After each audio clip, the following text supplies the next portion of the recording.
Alors, salut à tous, aujourd'hui on est avec Mehdi. Salut. Mehdi qui fait également aujourd'hui son deck profile de finaliste du WCQ Toulouse, qui a réuni 266 personnes. Donc aujourd'hui tu vas nous présenter ta liste assez particulière, qui était assez rare durant ce tournoi. Et je te laisse présenter directement. Du coup, durant ce WCQ, j'ai joué tir pur, donc sans danger, sans virus. Donc on va commencer par le main deck. Ouais, tout à fait. Avant tout, Field Center Magica. Je pense que j'aurais pas gagné sans. Et il m'a porté chance toute la journée, donc best card. Alors les ratios des monstres au tir. 3 Rhino, 3 Sheren, 3 Avnis et 3 Merli. Pas grand chose à dire dessus, les ratios classiques. Certaines listes jouent que 1 ou 2 Rhino, je pense que c'est une erreur parce que clairement c'est la meilleure normale du deck, c'est l'un des meilleurs extenders, donne accès à beaucoup d'Xyz, donc clairement il a fait le taf toute la journée. Merli donne accès à Elf, la petite Entrap, celle qui se spé, donc ça reste classique.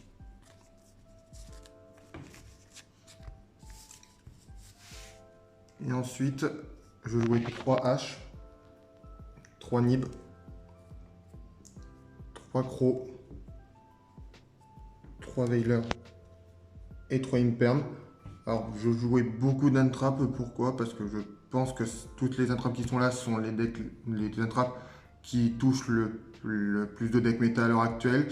Et je voulais être certain d'avoir un combo de 2 cartes à la fois, donc que ce soit un Diddy Croc et une hache, ou encore un Nib, une hache, et tout en comptant aussi que Merli compte comme une entrap elle aussi. Donc avoir un combo de 2, je stoppe la plupart des decks et ensuite moi je peux jouer. Et c'est tout ce que je jouais pour les monstres, je ne jouais pas Snow car je pense que dans ma version Snow est plus une brique qu'autre chose. Et que mettre une face down, j'en avais pas tellement besoin, j'ai déjà suffisamment d'interrupt pour me permettre de la jouer, pour me permettre de ne pas la jouer. Après niveau magie, donc je jouais 3 planètes et la terraformation pour aller la chercher. Bon bah clairement la carte est débile, hein. Un cherche, elle booste mes monstres, elle permet de faire un pop 1. Et surtout mes adversaires n'ont pas tout le temps pensé à voir l'effet du boost. Il y en a un qui s'est crash contre un de mes monstres juste comme ça. Et ça fait une énorme menace, donc clairement meilleur terrain. La petite instant fusion. Bon bah, one card combo, elle donne Kid Kalos à elle seule, sans cramer un effet de fusion. Et même si je me prends une interruption de Kid Kalos, c'est pas grave, Kid Kalos est cassé à la end phase, du coup j'ai son effet de Meul 5. Donc clairement la carte est à 1, c'est pas pour rien. Je joue ensuite un Rota pour me donner plus d'accès à Reinhardt, étant donné que je joue pas beaucoup d'extenders. Avoir plusieurs starters c'est cool. 2 pots des désirs. Alors à la base c'était des TTT, mais le souci c'est que TTT toute seule ne fait rien. C'est pas une carte qui est proactive. Je suis obligé de me prendre une interrupt d'abord, donc c'était pas une carte qui peut me faire start. Et je voulais quelque chose qui puisse me faire start autant qu'il puisse me donner des free spots. Et pot des désirs remplissait la chose. J'ai pas de cartes que je ne veux pas bannir. Je joue tout en plusieurs exemplaires. Donc je trouve que c'était la carte parfaite. Le petit call-by, histoire de ne pas se prendre des shifters dans les dents ou de ne pas se prendre une entrap qui pourrait faire mal au deck. Et ensuite, donc 2 Sulik. Je joue que Sulik en piège tir à la main parce que Metanoise peut se prendre H. Et j'aime pas trop son effet au cimetière. Récupérer un tir, on n'en a pas forcément besoin. Et Crime demande un setup trop particulier pour être joué, je trouve. La carte est excellente, mais bon, un monstre sur le terrain plus un monstre dans la main pour une seule coup de tortap, c'est trop cher. Et surtout, celui qui fait un taf incroyable, hein. Allez, tuto une carte si elle est meule, c'est insane. Et ensuite, de Dinomiscus. Pourquoi Dinomiscus? Parce que de une, c'est une carte que je voulais jouer pour respecter contrôle. J'ai pas d'Outamine main deck et je crains assez Runic, notamment parce qu'il peut faire du draw 3, il peut recycler, enfin la fontaine c'est clairement une menace. Et aussi parce que sa discard n'est pas un coup, c'est un effet. Du coup si je discard un tir, bon bah ça me fait un extender aussi. Et puis ça peut me donner un petit accès à Todd. Je l'ai jamais fait pour ça, mais bon la carte a été excellente pendant tout le tournoi pour son effet de banish. Donc clairement je regrette pas. Ensuite niveau extra deck, Donc un Kaleido Heart, 2 Kit Kalos, 2 Dragostapelia, un Garura et un Mondragon. Alors pour les fusions tir, je pense que c'était le bon ratio. Clairement, une Kit Kalos, c'est trop compliqué. Parce que si je me fais un TL dessus, j'ai plus de grind game si elle est dans le cimetière. Me prendre un Smashers dessus, ça fait énormément mal. Alors qu'avec 2, je peux réussir à bricoler des choses. Bon, bah, Mondragon, Garura, c'est parce que c'est les plus génériques. Mondragon me donne accès à Todd. Garura, soit me fait draw quand j'en ai besoin, mais aussi son effet passif est incroyable. Hein. Bon, bah, j'ai tapé à 4000 quand il était sous l'effet du terrain. Et Dragostapelia à 2, donc on voit pas ça souvent dans les listes. C'est juste que pour moi, Dragostapelia est la carte qui recycle le mieux dans le deck, parce qu'elle te fait recycler à la fois une Kit Kalos, mais elle peut te faire recycler aussi un autre tir. Et clairement, faire Dragostapelia sur Dragostapelia, ça te fait que tu as eu 2 negates au lieu d'une.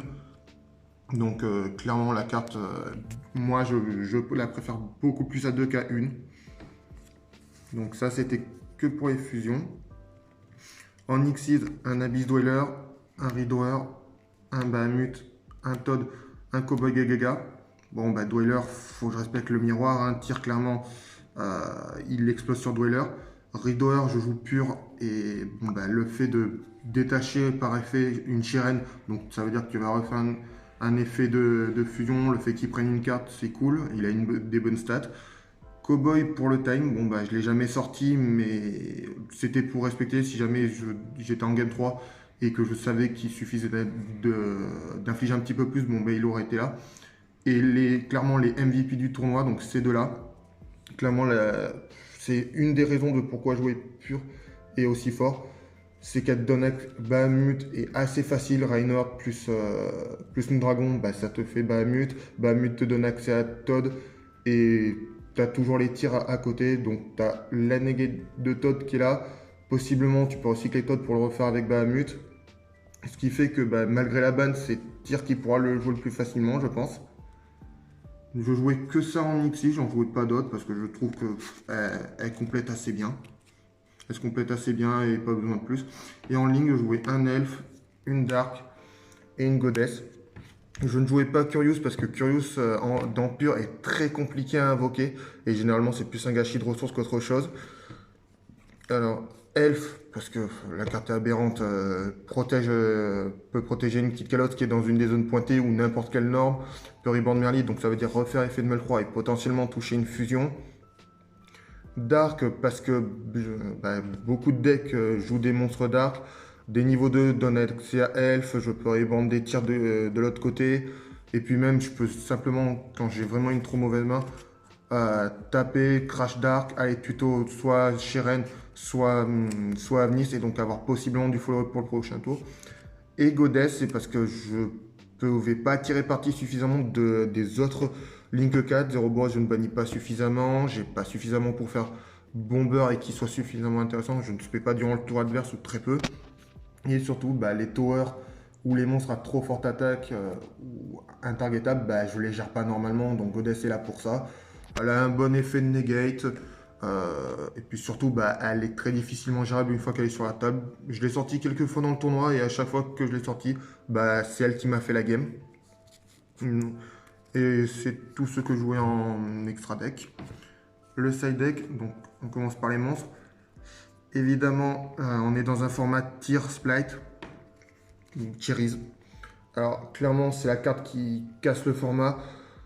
Clairement, je joue deux targets pour Split, donc Todd et Elf. Et clairement, j'ai fait chase sur un Elf. Bon, bah, le board de Split a pas tenu le coup, il avait plus son grind game. Les powerplay étaient beaucoup plus faibles. Et le board était plus facilement cassable, il n'y avait plus qu'un seul Todd. Donc clairement, c'est ça. Et bah, contre tir, j'ai tout mon extra deck contre. Et clairement, une chase sur une Kit Kalos, même s'il y a des extenders derrière, le board est divisé par deux. Des fois, il peut même pas extend. Donc la carte est excellente. Je ne l'ai pas touché beaucoup de fois, j'ai touché que 2 fois. Mais bon, celle qui m'assure mon top 32, c'est elle qui m'assure la game qui me fait passer en top. Donc vraiment très forte. Pancra, parce que il me manquait une one-off. La carte est excellente. 2006, elle se spé. Donc, et peut me permettre de pop une backrow qui peut m'énerver. Donc, vraiment stonks. DRNM, parce que j'avais Metacall, Splite Brave, et pour le coup, je trouve pas qu'il y ait une autre carte qui soit plus forte que DRNM pour passer le board. Super Poly, c'est trop hasardeux, s'il fait des boards vraiment particuliers, et je voulais pas me dire, bon bah s'il fait ce board là, je peux le passer, je préfère avoir une carte qui dit, bon bah tes monstres, tu ne t'en serviras pas ce tour-ci, maintenant je dois gérer le reste.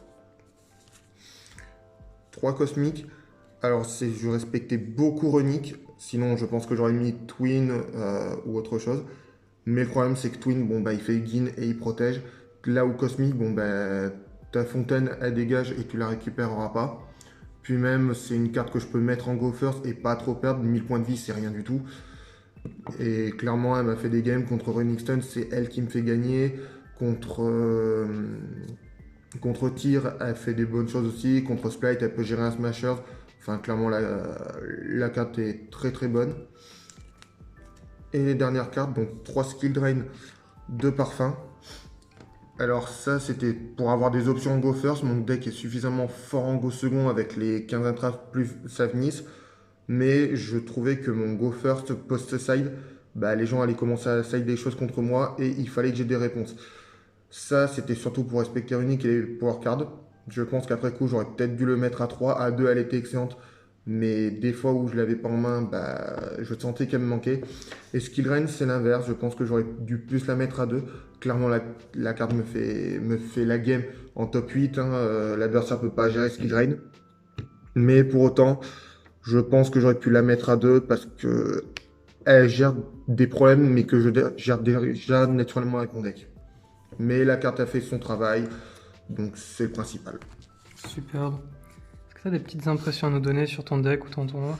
Alors, le deck, je me suis vraiment mis sur le tard sur cette version parce que je me suis rendu compte qu'en fait la version d'Angers allait être vraiment représentée, que c'était quelque chose qui allait être vraiment attendu.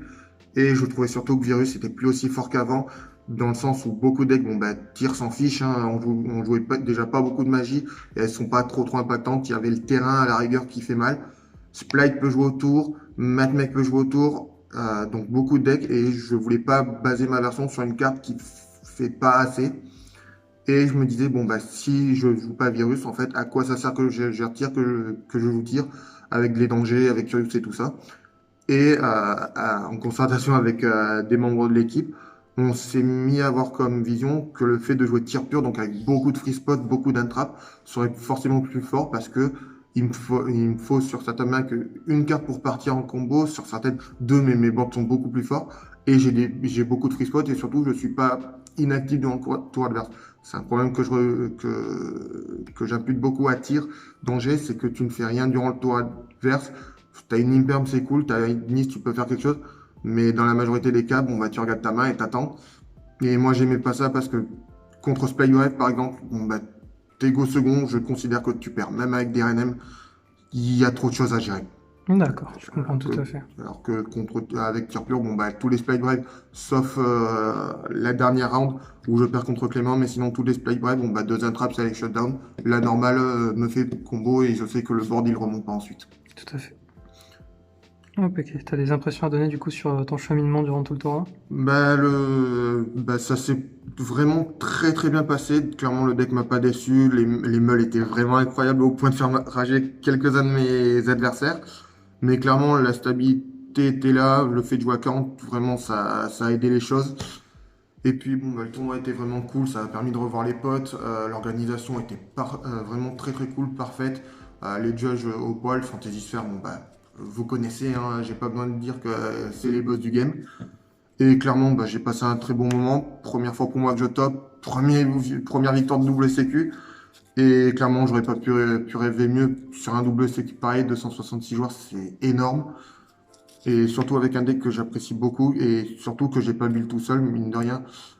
Toute l'équipe m'a aidé. Et gagner comme ça, bah, c'est la meilleure chose. Tout à fait. Est-ce que tu as des petits remerciements justement du coup? Alors, beaucoup. Bah, déjà, merci à la team, hein, que ce soit Sacha ou Clément, qui m'ont vraiment poussé à jouer cette liste-là, même si au début, j'étais vraiment pas chaud. Elias qui tient la caméra, parce que, bah, mine de rien, lui aussi m'a aidé, soutien moral. Nico, meilleur sparring partner, clairement, bon, bah, même si des fois on n'était pas trop concentrés, mais clairement, c'est les games qu'on a fait qui m'ont fait me rendre compte de pas mal de choses. Tous les autres membres de la team, donc Pedro, Vincent, Andrian, la communauté de Toulouse, clairement les potos, hein, et ils ont été là. On a vraiment bien rigolé ce week-end. Puis même tous les potos de la France, et sans oublier bien sûr Fantasy Fair, hein, c'est eux qui ont organisé. Et la plupart des cartes qui sont là, c'est eux qui me les ont vendues. Donc, merci beaucoup à eux.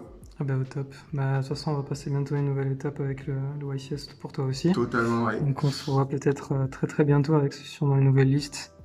Totalement. Et j'espère que je ferai un aussi bon résultat. Tout à fait. Bon bah je te remercie en tout cas Mehdi, on se dit à la prochaine. Allez, à la prochaine.